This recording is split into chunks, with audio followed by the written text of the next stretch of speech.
Sorry guys, my other video cut off with my big hands. I accidentally hit the stop button. And when you're using these cell phones, they don't have like a way you can go right back to the original video. Or if they do, someone needs to let me know, because I've been trying to figure out that question for a long time. But anyway, I wanted to take just 1 or 2 minutes to talk about the security guard and what security officers actually do. Some of you know I used to be corporate security at a large corporation. And one of the things that security officers do, the ones that are on foot patrol as they call them, one of the things that those guys do is they go around and they check for doors that are open, that should be closed. And they just, get a visual of what's going on and so forth and so on. So the area that Keneeka was in, that lower level kitchen or that upper kitchen or whatever they're calling it today, it was supposed to be under some type of construction, which means they had boards around it basically.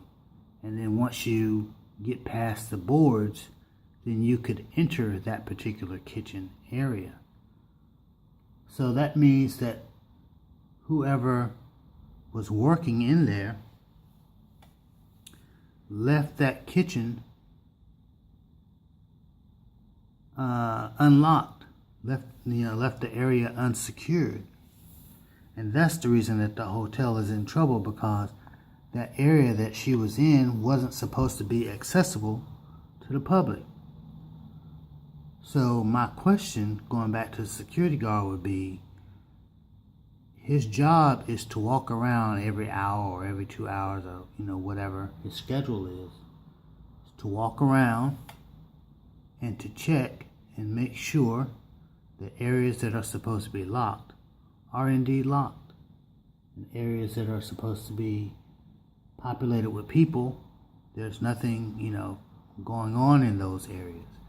So my thing would be, there's a log that shows what the security officer did, what he checked, what he didn't check, what he was supposed to check, all those types of things. See, those are the little details that we don't have access to. What the security guard was doing. When did he do those things? When did he complete certain tasks? But my other question would be, one of the guys that was interviewed with Zach TV, he said that the whole time that they were walking around, they never saw security. But they did see a manager at the front desk. And they did say something to that manager about Keneeka being missing. Now the manager screwed up when he didn't do anything about a missing person being reported in his hotel. He should have called security and at least had them look around, but he didn't do that. But these kids, they made a mistake also, because Monifa and Maya knew 100% that Keneeka was missing. And the security guard probably knew also, because there's a report that says the security guard came to the room and he found Maya and Monifa in the hallway. And he told them that if they did not go back to their room, he would have to kick them out. So if they were ever wanting to tell him why they were walking around or what they needed, that would have been the time to do so. So once the security guard finds out himself that there's a missing person in the hotel, he's supposed to make a report, or he's supposed to, notify management, because they have to cover themselves also. That's what he's there for, to secure the premises.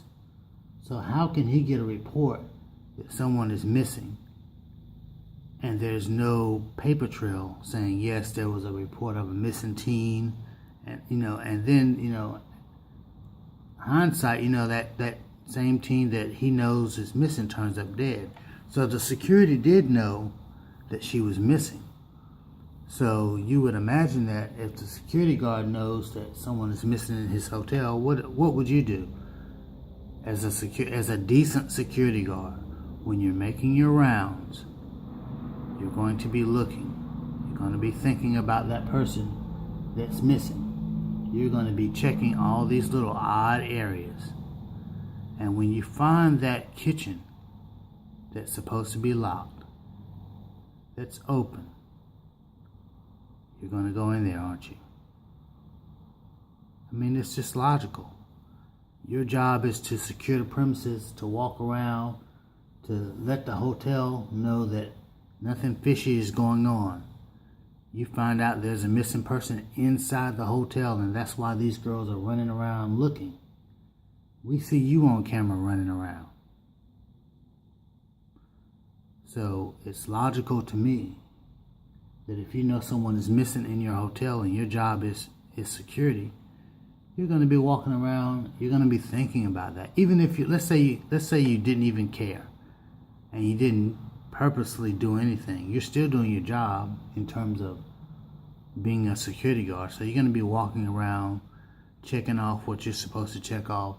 And when you get to that kitchen that's open, you're going to look in there, and that's where you're going to find Keneeka. There's no way that a hotel manager is supposed to find out that he's got a missing teenager after all the stuff that they went through, with the smoke and the noise. There's no way that he's supposed to know that they got a missing teenager in his hotel, and he's just, oh, okay, we got a missing teenager. Oh, that's not our problem. File a missing persons report. That doesn't even sound logical. But even with that, we don't know exactly what happened with Keneeka. What we do know is that we're not being told the truth. Because when we see the manager go to the freezer with what looks like keys in his hands, but maybe he said it was a flashlight. He needed a flashlight. So we're assuming that he thought the lights in the freezer would be off. But anyway, he goes to the freezer. When he gets to the freezer area, we see his shadow on the wall as he gets ready to go in. Once they discover the body and he goes back with the police officer, we see two shadows moving around on the wall as they prepare to go into the freezer. But notice, when we see Keneeka go towards the freezer, you never see her shadow. It's almost like she didn't even go in that freezer. And then the video cuts off. Why is the video stopping? The video should run for another 10, 15, 20, 30 minutes, just so we can see what we saw with them. A shadow going around the freezer area that would be some type of indicator that she actually went into the freezer. And like I said, I worked in a freezer before. First of all, those type of commercial freezers, they don't produce blocks of ice. It's a cooler with a fan, almost like looks like an AC vent, but it's got like a fan in it. And that fan comes on and it keeps it ice cold in there. Not ice cold, but usually the type of stuff that you keep in a freezer, you're not trying to freeze it, you're trying to keep it cool. There's a difference.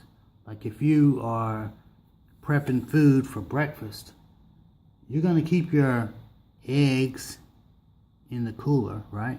You're going to keep your milk in the cooler. You're going to keep your meat in the cooler.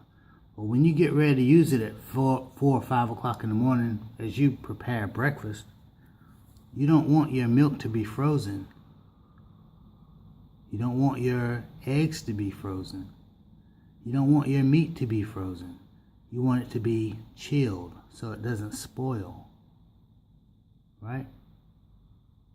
So things freeze at a particular temperature, below 32. So how are you getting a big block of ice on the ground when the temperature is not less than 32 degrees? If it's not less than 32 degrees, it's going to melt. If it's 33 degrees, you guys who live in Chicago or any area where it snows, when it's cold outside and you get snow, If it rains, you'll get freezing rain. But in order for the rain to freeze, or for you to get ice the next day, the temperature has to be 32 or below. If it's 33 degrees, you're going to drive to work the next morning with no ice on the roads. Or maybe one or two little patches. But if it's 30 degrees or 31 degrees, and the roads are wet, the road's going to be covered with ice. So they didn't give us the whole truth, either with the investigation, and the girls didn't give us the truth. And that's basically the only reason why we're not able to solve the case at the moment. But we are going to get closure on this. We're going to solve the case because too many names are getting thrown out now. New YouTubers have come online with more information, asking more questions, getting more names in the mix, clarifying things. I'm just amazed at some of the work that some of these people have done. But having said that, there's still a lot of tomfoolery out there. You know, a lot of people still just playing around with it. But anyway, we will get closure.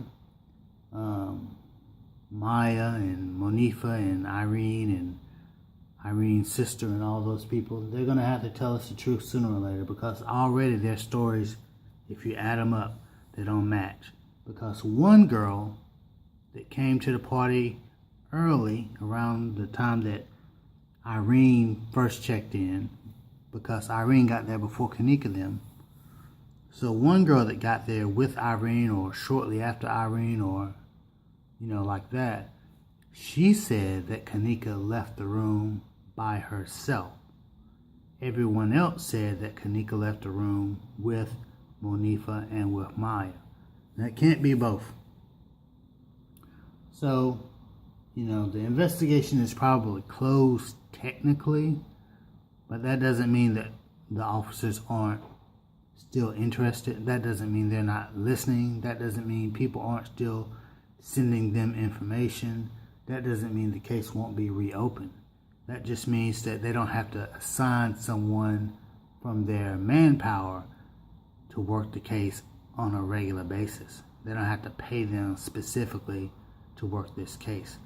So just because the case is closed, don't think that it's over. And that's a message to Irene and Maya and Monifa. Case is not over. It's just temporarily closed. So we thank you for the information that you've given us so far. And I sent a message to Zach TV saying, come on, Zach, release the tapes. You reeled us in saying that you had other interviews, but for whatever reason, you're not releasing them. I find that suspect. But anyway, that's my time for now. I want to thank everyone that liked my videos and everyone that subscribed. And I'm sorry that I'm not showing my face today and talking to you guys directly. No disrespect. I just didn't. I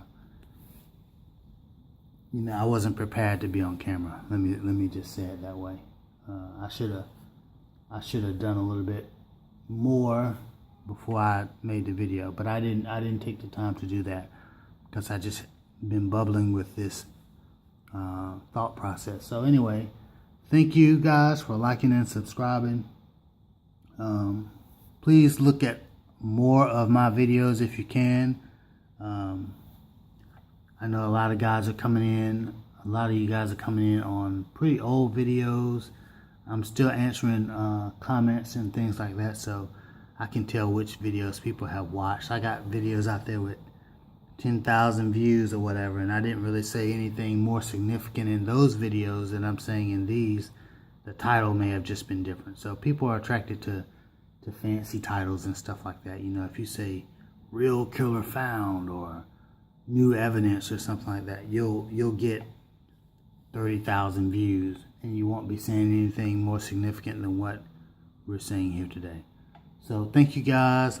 I'll see you guys in the next video. Thanks.